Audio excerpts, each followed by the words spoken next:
Hey guys, आपका स्वागत है प्रयोग एजुकेशनल में। और इस वीडियो में मैं आपको बताने वाला हूँ कि सेल्स फोर्स क्या होता है।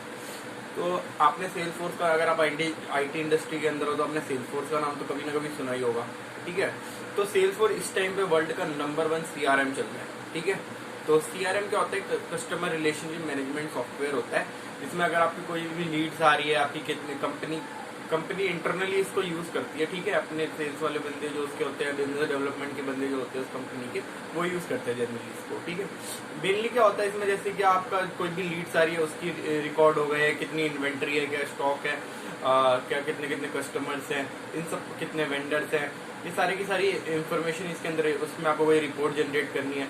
तो there are various type of company, so they have different type of CRM also. ठीक है, तो इसमें क्या होता है कि ये नंबर 1 सीआरएम है और इसको आप कस्टमाइज भी कर सकते हो।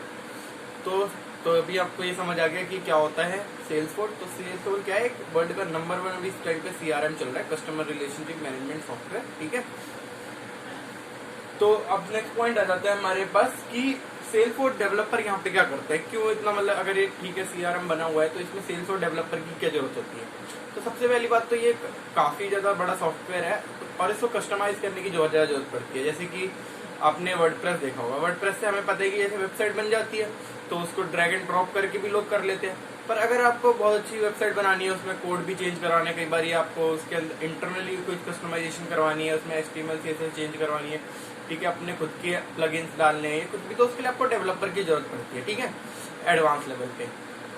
ठीक है, तो उसी तरीके से यहाँ पे भी काम होता है कि जैसे आप अगर सीआरएम यूज कर रहे हो, ठीक है, सेल्स फोर्स का, तो अगर मान लो आपको खुद से कस्टमाइजेशन करवानी है, जैसे कि आपको हर कंपनी की डिमांड अलग अलग तरीके से होती है, हर कंपनी अलग अलग तरीके से यूज करती है, तो उसके हिसाब से जब आपको डिजाइन करना होता है, कंपनी के हिसाब से डिजाइन करना होता है, तो उसके लिए हमें डेवलपर की जरूरत पड़ती है। ठीक है, तो डेवलपर करता क्या है, कई सारी चीजें उसमें करते हैं, जैसे कि कंपनी की रिक्वायरमेंट क्या है, सबसे पहले उसको अंडरस्टैंड करे। तो वही मेरा नेक्स्ट पॉइंट आ जाता है कि क्या रोल्स एंड रिस्पॉन्सिबिलिटी रहती है डेवलपर की। तो डेवलपर की रोल्स एंड रिस्पॉन्सिबिलिटी ये रहती है कि मतलब कि जो भी कंपनी की रिक्वायरमेंट है, कि किस तरीके का उनको मतलब अपना सीआरएम को डिजाइन करना है, वो सारे से पहले वो उस डिजाइन को समझता है। ठीक है, उसके बाद उसमें वो देखते हैं कि उसको क्या क्या चीजें उसमें इम्प्लीमेंट करनी है। ठीक है, उसके बाद मेनली यहाँ पे जो दो टूल वो यूज करता है, यहाँ पे सबसे पहला टूल आ जाता है हमारे पास एपेक्स, और दूसरा होता है विजुअल फोर्स।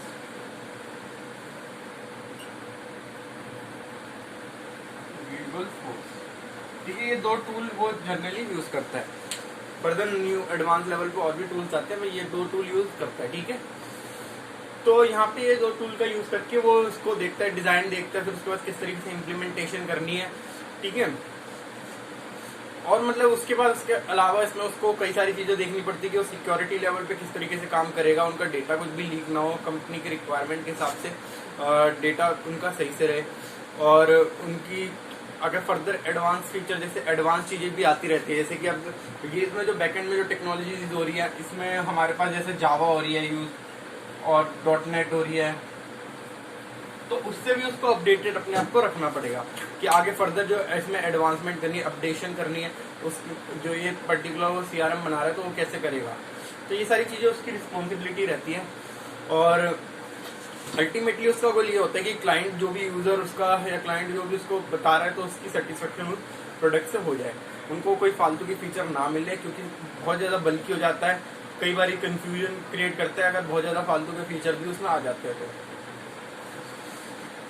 बाकी अगर मैं पैकेज की बात करूं तो पैकेज इसका इंडिया के अंदर या यूएस के अंदर आप नॉर्मली इनका मतलब इंडिया के अंदर आप लेके चलो तो इनका 5.5 से लेकर 6.5 लाख पर एनएम के बीच में इनका मतलब एवरेज पैकेज मैं बता रहा हूँ आपको, ये रहता है।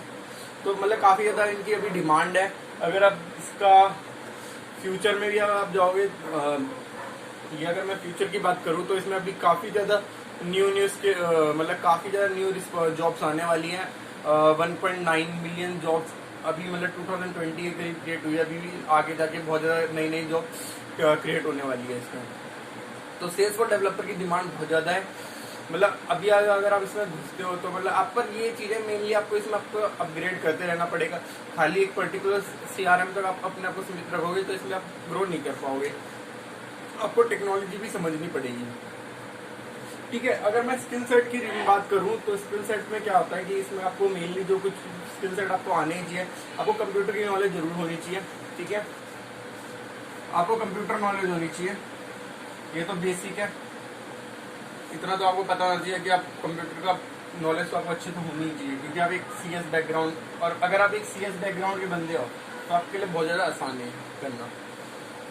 इसके अलावा फिर आपको जावा की नॉलेज होनी चाहिए, .NET की नॉलेज होनी चाहिए, MVC पैटर्न किस तरीके से काम कर रहा है उसके कॉन्सेप्ट की नॉलेज होनी चाहिए।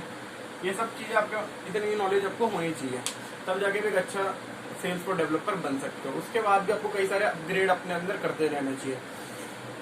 अगर इसका पाथ की बात करें तो आप जैसे कोई, अगर आप बीटेक करके आते हो, ठीक है, तो आप बढ़िया है, बीटेक इन CS कर लो तो बहुत बढ़िया है, फिर आप आसानी से सेल्स फॉर्स में घुस सकते हो। फिर इसके अलावा भी कई सारे डिप्लोमा कोर्सेज भी होते हैं, डिप्लोमा के थ्रू भी आप जा सकते हो। ठीक है, और कई सारे सर्टिफिकेशन के कोर्सेज होते हैं, आप यूडेमी से परचेज कर सकते हो, अपग्रेड से परचेज कर सकते हो। मैं मतलब यहाँ पे किसी को रिकमेंड नहीं कर रहा, पर आप ये यहाँ से कर सकते हो, काफ़ी मतलब अच्छी वेबसाइट है, यहाँ से आप अच्छा खासा एक सेल्स फोर्स का कोर्स करके परचेज करके आप अच्छी खासी जॉब ले सकते हो। तो अगर आप एक करियर के रूप में सेल्स फोर्स देखते हो तो इट डिसेंट करियर ऑप्शन, ठीक है, ट्राई कर सकते हैं। इसमें मतलब काफ़ी मतलब जॉब्स आने वाली हैं, तो CRM की डिमांड तो हर कंपनी में रहती ही है और फ्यूचर में भी रहेगी। तो होपफुली आपको ये वीडियो समझ आई है। अगर आपको ये वीडियो पसंद आई तो उसको लाइक शेयर सब्सक्राइब करना ना भूलें। हम इस तरीके की एजुकेशन वीडियो लेकर आते रहते हैं। Thank you very much for watching.